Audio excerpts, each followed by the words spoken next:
Gue bakal ceritain lagi cerita yang gue dapet dari Twitter. Ini dari akun Lakon Story. Semua cerita yang di sini namanya nggak gue samarin lagi ya. Awalnya itu dari seorang juragan, namanya Juragan Jani. Dia ini tokoh di satu desa di Jawa Timur. Dan dia tuh udah sering banget diomongin warga gara-gara katanya dia tuh ngelakuin pesugihan. Cuma karena dia tuh terkenal galak, si Juragan Jani ini, jadi nggak ada yang berani buat ngadepin dia. Ujungnya ya jadi gosip doang, dia beneran pesugihan atau enggak. Nah, setelah Juragan Jani ini meninggal, warga-warga desa tuh sering banget ditampakin sama sosok pocong. Dan kata warga yang pernah lihat mukanya pocong ini tuh mirip banget sama mukanya almarhum Juragan Jani ini. Bahkan penampakan pocong ini juga sampai ngikutin ke rumah-rumah warga itu. Seakan-akan sosok ini tuh kayak pengen minta bantuan karena perbuatannya dia sendiri, si Juragan Jani ini. Desa tuh yang tadinya rame jadi sepi banget karena sering banget muncul penampakan atau teror pocong dari almarhum Juragan Jani ini. Kegiatan di desanya tuh juga jadi banyak gak diadain gitu loh. Ini ceritanya dari sudut pandang Asri ya. Jadi Asri ini tuh salah satu warga di desa yang ada di Jawa Timur ini. Dan dia tuh anak dari kepala desa. Oke. Karena Asri ini berpendidikan paling tinggi di desanya, dia tuh sering banget dilibatin sama urusan desanya ini. Karena dia satu-satunya di desa itu yang pendidikannya tuh sampai ke perguruan tinggi. Singkat cerita, sampai nih di keadaan di rumahnya Asri ini lagi ada rapat internal gitu, ngebahas tentang anaknya Juragan Jani yang mau nyumbangin rumahnya dia ke desa. Ya kata si anaknya almarhum Juragan Jani ini, daripada kosong, ya mending disumbangin aja biar lebih bermanfaat buat desanya. Tapi emang warga mikirnya juga ya itu rumah angker, bekas pesugihan dan lain-lain lah. Belum tentu warga juga mau nerima. Karena ada urusan, akhirnya dari rapat internal itu Asri cabut duluan. Karena dia ada janji sama salah satu orang di desanya.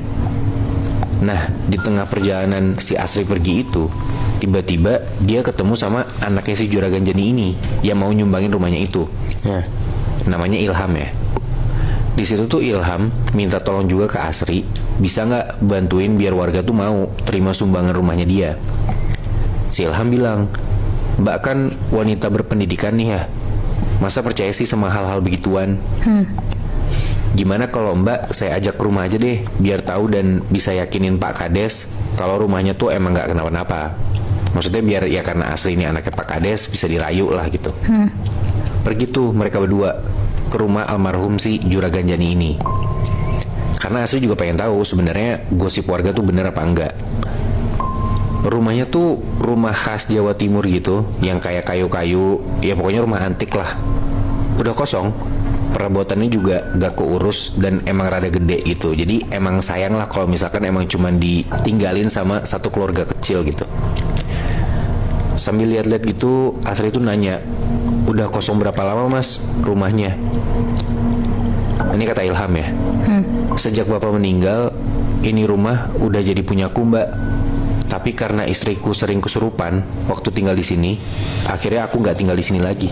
Buset, gila ya. Terus ya Asri nanya, "Kenapa nggak dijual?"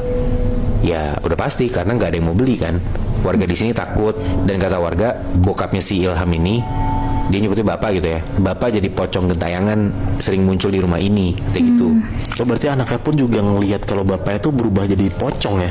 Kalau anaknya mungkin nggak lihat ya, tapi ya warga-warga udah ngomong kayak gitu. Jadi ya gue dapet informasinya, si Ilham dapat informasinya, ya warga jadi nggak mau beli itu, nggak mau tinggal di sini juga. Nah, Ilham juga bilang kalau dia tuh mau bersihin nama bapaknya dengan cara ngasih rumah ini ke desa. Jadi kayak dia ngasih sumbangan, seakan-akan nama bapaknya nggak jelek lah di mata warga gitu. Cuman Asri kan tahu ya kalau misalkan warga juga bilang rumah itu angker kan. Maksudnya ya Asri juga sadar sama hal itu.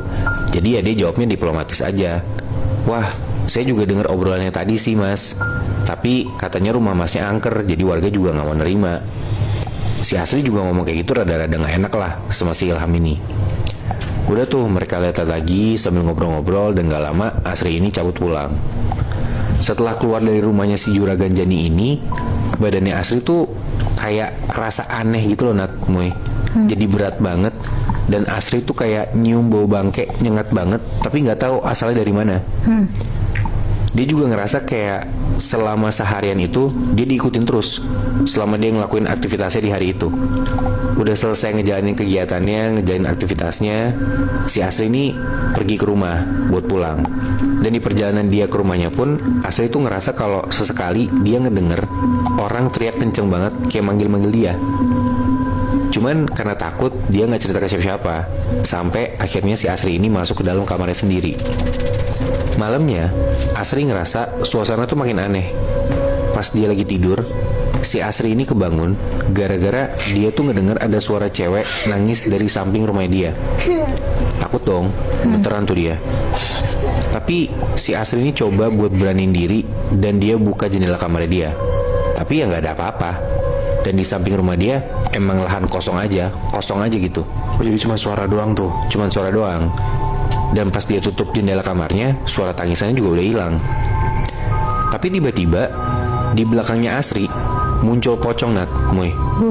Di dalam kamar dia, persis di belakang dia, diri tegap lebih tinggi dari Asri, ngelihat ke arah dia. Dan pocong ini mukanya pucet banget. Asri lari, dia teriak-teriak ke kamar bokapnya, nangis-nangis tuh dia. Bokapnya ngecek ke kamarnya Asri, tapi nggak ada apa-apa, kosong aja. Bokapnya bilang, ya udah malam ini kita tidur di ruang tamu aja dulu. Tidur tuh mereka berdua di ruang tamu. Dan by the way emang si Asri ini cuma tinggal berdua sama bokapnya karena nyokapnya udah meninggal. Sampai di jam 2 pagi, tiba-tiba si Asri ini kebangun gara-gara bokapnya tuh bilang kayak, bangun nak. Tapi sambil kayak nutup mulutnya si Asri ini, kayak ngasih tanda ada sesuatu di rumah mereka, tapi lu jangan berisik. Bener aja, Nat, Moy. Asri ini denger ada suara kayak orang lompat-lompat di dalam rumah mereka. Kayak pluk. Ternyata emang ada sosok pocong di rumah mereka. Dan sosok pocong ini kayak muter-muter ngelilingin Asri sama bokapnya gitu loh. Anjir. Sampai si pocong ini berdiri persis di belakang bokapnya Asri yang lagi melukin Asri biar si Asri ini nggak gerak gitu. Wah, itu parah banget. Asri ini cuman bisa doa dan majumin mata. Dia majumin matanya, doa-doa terus sampai dia benar-benar bisa tidur. Pagi-paginya Asri bangun dengan keadaan rumahnya kosong. Gak ada siapa-siapa sama sekali. Bapaknya? Bokapnya juga nggak ada. Ya udah tuh dia beresin rumah. Mungkin bokap gue lagi keluar kan. Dia masak buat bokapnya, dia beresin rumah, ya aktivitas dia sehari-hari lah. Dan di tengah-tengah lagi beresin rumah itu, di pagi-pagi itu, si Asri itu dikejutin lagi karena dia ngelihat ada kayak ceceran tanah di sudut-sudut rumahnya gitu loh. Kayak aneh banget kan ada tanah di dalam rumah lo. Masalahnya pagi-pagi lagi. Pagi-pagi. Dan Asri juga ngelihat banyak banget kayak potongan kelopak bunga melati gitu loh.